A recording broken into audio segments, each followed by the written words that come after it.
breaking news today. Please subscribe and then check notification box to get all breaking news alerts. Rabid Libs get shock of their lives after yanking down 2 Confederate flags off of Southerners' parked truck. There is nothing worse than seeing some ignorant inbreds acting like SJWs when it comes to the rights and opinions of others, and they seem to be unable to learn their lessons by messing with the flags and trucks of good Southern folks. This father-daughter pair sure did learn though. Princess Snowflake thought it would sure show those Southern racists a thing or two if she violently ripped 2 Confederate flags off of one of their trucks. Well, that isn't really the time nor place to be throwing around your liberal weight, and she was soon fleeing like the coward she truly is. Her daddy, King Moron, decided to try and physically stop her pursuer. Bad idea. The flagging rally that they tried to ruin is held weekly and is always a peaceful display of Southern flags and good people just showing their pride. In true rebel fashion, however, the organizer, James Bessinger, took to the chase to get their flags back. He was the one who Daddy Numbnuts thought would be safe to lay hands on. According to U.S. Herald.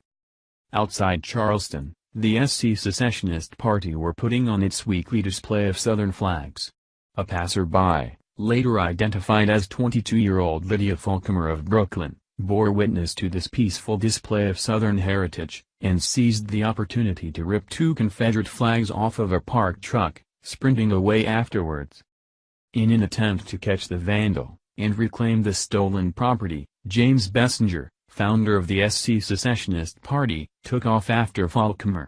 However, a man, later identified as Paul Falcomer, Lydia's father, stepped in front of James, grabbed him, and impeded his pursuit. Later Paul Falcomer would tell authorities that he grabbed James in order to keep him from chasing after his daughter. However, at no point was James, or any member of the SC Secessionist Party, the aggressor in this situation. Lydia, a visitor into South Carolina, vandalized a vehicle, stole 2 flags, and then her father manhandled a civilian who was simply trying to ensure justice was wrought upon the fleeing criminal. When police asked Lydia, a white girl from Brooklyn, why she stole the flags, she simply responded that they upset her. The first instinct upon hearing this story, is to blame the PC culture for creating an environment where a New Yorker feels they can travel to South Carolina, and dictate to its citizens what is not an acceptable form of Southern pride.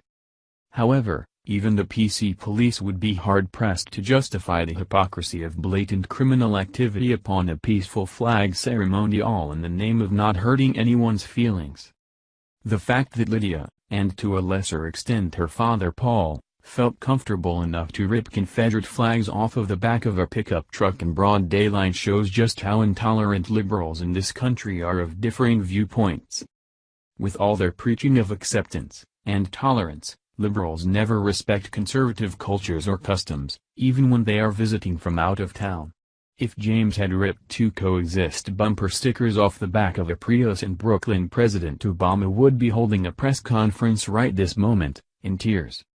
Just goes to show that you are not safe to voice your opinion in this country anymore. Even in your own backyard.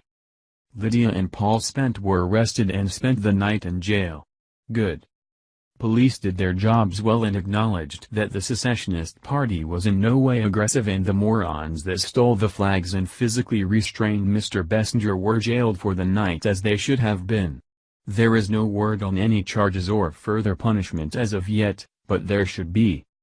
James Bessinger was the man who held a press conference recently side by side with black nationalist Jonathan Thrower, where both men did the absolutely most amazing thing and came to terms and respect for each other's beliefs, and informed the community that they would not only be working together on a few things but also would never try to stop each other's groups from flying their respective flags. Big props to the 2 men for doing what everyone should be doing. Thank you for watching this video. What do you think about this? Share this on Facebook and Twitter along with your comments.